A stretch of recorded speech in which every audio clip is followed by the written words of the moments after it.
Chris, what changes for you with the added responsibility of the corners, and is the room now like 20 guys deep, or do you meet with them separately, or Yeah. how do you handle it? We meet together. I meet with all the DBs, corners, safety, stars. So we have one meeting. So it's really the big change. I've got a bunch of help though. Rashad Wadood does a ton with our corners. I've got two guys, Antonio Parks and Connor Boyd, who work with me in the help building meetings and doing off-season studies and things like that from a film standpoint. So I've got a lot of help, but yeah, we have one meeting. When you had the prominent guys that you do in Kobe and Cam and Jabar, just how different is your secondary? Yes, you lose Kyrie, but you bring in three of the most prominent transfers you guys added in the offseason. Yeah, it's a blessed and fortunate situation, really. All guys have played football at a high level. They played a lot of football, so they've got a lot of experience. It's just different for them now learning our terminology and our system. But it's really a fortunate situation for me. I've got guys that play a lot of football, and it's been a challenge. And I've just got to translate it to some things today because football is the same, right? Just different terminology depending on the team you play for. And so putting it in, making sure they understand what we call things here compared to what they call it at other places, and that's been the challenging part. Back to your kind of new responsibility. Had you had background before being a DB's coach Yeah. with the whole room? And so what did you learn from that experience? Yeah, I mean, honestly, I've kind of always did that. When I was at McNeese State University, I coached all 5 DBs. That was 2012 to 15. When I was at Tulane in 2018 and 19, I had all the DBs. Actually, when I was the DC at Tulane, I had the entire secondary. I had some guys that worked with me, but we had one DB meeting, and I was the defense coordinator. So I've done it before, so it wasn't the first time. A lot of people do it this way. It's really good as far as everybody being on the same page, one voice. We have guys now that can play multiple positions because we have one meeting, so the terminology and the language that's spoken is the same. So it's kind of easy to move guys around and play different positions. Is that almost your preference to do it this way? Yeah, I mean, at the end, yes. If you ask me honestly, yeah, that would be my preference to do it that way. But you can do it both ways. I've done it both, but if you ask me preferably, I would rather do it this way. Yeah. What's your relationship like with Rashad, and then how does that work on a kind of a day-to-day basis? Yeah, great relationship. He and I, we get together a lot on what we're going to do individual. There's times that like today, the first part of practice I was with the safeties, then I went with him at the second part with the corners. So he and I get together and collaborate on what we're going to do doing individual. He's watching the corner specifically. He does a lot of correction meetings with him. I do a lot of the install meetings. That's kind of how we do it. I let him do a lot of the correction tape. I do the installations. So we kind of just bounce ideas off each other. He's doing a really good job with them. He's been in the system. He's been here, I think it's his 3rd year now. So he understands what we're doing. What's the cross training like at this level during the spring? Like, how much are you guys doing it? Is it everybody, or is it just a handful of guys? No, it's not. We got a lot of guys who've came in, like you said, a lot of guys who've transferred in. So I want them to master some first. But in the spring we play safeties left and right. We play corners left and right. We play some guys at safety and star. Play some guys at corner and star. And the guys who've been here for a while, they can definitely do more. So yeah, we try to definitely cross train on sides for sure. Not as much at positions. With some guys we do, the guys who've been here, the more experienced guys. The younger guys, like the freshmen, try to let them learn corner or safety or star, but they will play both sides. What is it about Jabar that intrigued you guys so much? What about his skill set made you want him here? Yeah, I mean, he's really, really competitive. He's got great ball skills, elite transitions, change of direction. He's a competitor. At the end of the day, anyone that we talked to about him, from his high school coaches to the coaches at Oklahoma State to some guys at Washington, they all talked about how much he competes and loves the game and goes about his process. And he's only been here for, this is his first week because of the new semester. And but I mean, he's been a joy, and he did a lot of Zoom meetings and stuff over the course of the last few months. What's the development for Tausim from year 1 to year 2 now in the system?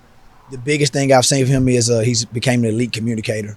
Tausim's always been a really, really good tackler, loves football, warrior, tough. He's everything you would want in a football player. I think now in his 2nd year in the system, he's much more confident. He knows what we're going to install, before we do it. And he's just became an elite communicator and a leader. I think last year, coming in his first year here, he didn't say a whole bunch as from a leadership standpoint, but I've heard him be more vocal this year, which is something that we need. How much did some of the staff connections back to UTSA help with Cam and getting that evaluation? I don't know as much. I know Antonio Parks was there before. Right. Will Stein was there, but I don't think he was there. I think he only played 1 season at UTSA. He was actually at Sam Houston State before that. So, but I just think he just got in the portal and once he got in, he had some options and he came out here and visited. And, it's hard not to like this place. You come out and visit. What about Cam's skill set kind of made him a good fit for you guys' system? Yeah, he's really fast. First thing, he's fast. He's got really good ball skills. He's tough. I've seen him come up in these first 2 practices we've had in past and just thud people. I think he's going to be a tremendous asset to us. He's got really good change direction. And the other thing about him is he takes really good notes in meetings. Really good notes. Asks good questions. So he's been fun to coach. You get a lot of young guys at the deep safety group in particular. What is that?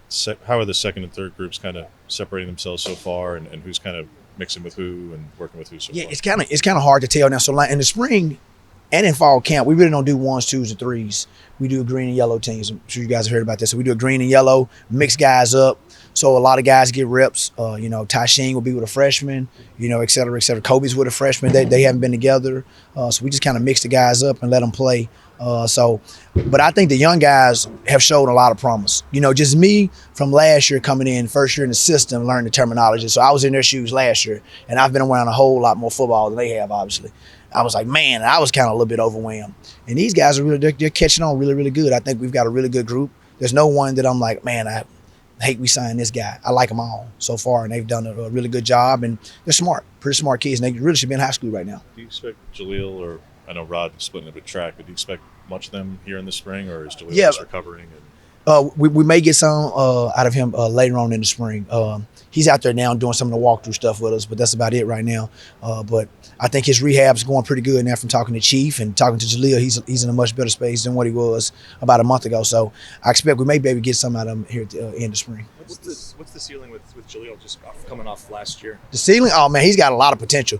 Jaleel's long. He's got changed direction. If he just can stay healthy, last year he got hurt, but I think he was starting to, he plays a true freshman. Last year he was coming on, started a bunch of games, and then got injured. But I think that Jaleel's ceiling, he could be an NFL player. He's really good. I think so. He can tackle. He's pretty smart, honestly. He can play inside or outside. We did a little bit of that in practice last year, not as much in games. But I'm really high on Jaleel. We just got to make sure that he gets back healthy. What's it been like for your group, kind of getting used to playing against Dalyn Gabriel? Obviously left-handed, a little bit of skill set difference from Bo. What's it been like for you guys? It's been good. I think I've been impressed watching Dalyn. I had the opportunity to play against him at Tulane when he was at Central Florida. Really talented quarterback.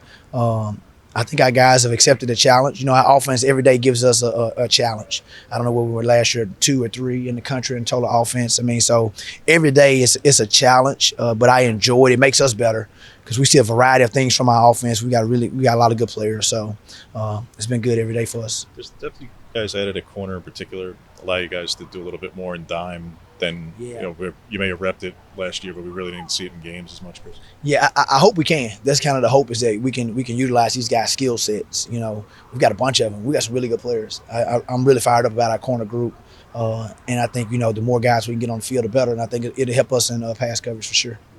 With a lot of guys with experience between Dante, Nico, Sione comes in from JUCO. Just how much separation do you want to see them on that group? Would you prefer if they are all? I guess in an ideal world they're all great, they're all packed in together. But do you want to see a separation clearly between them, or? No, I think the competition is good for them. I think it's making them better, and each and every day they're working together, and they're not there's not any animosity amongst them. I think they're competing at a high level against each other and making each other better. They're coaching each other. I think that the more the merrier. If you look at last season, guys get banged up throughout the season, and you're going to need them. You're going to need those fresh legs, and if we plan on playing as many games as we can, I don't know how many you can go now, 15 or 16, I guess, a bunch of games. So you're going to need guys, and we've got a lot of talent, I think a lot of experience. We just got to continue to develop them and get them to reach their maximum potential. Where does Dalyn Go ahead. Where does Dalyn Austin kind of fit into the picture at this point? Yeah, I tell you what, Dalyn's having a really good spring. He really is. He can play star and he can play corner for us. He's doing both. Really fired up about his development and how he's getting better and better. I think he can have a big season for us.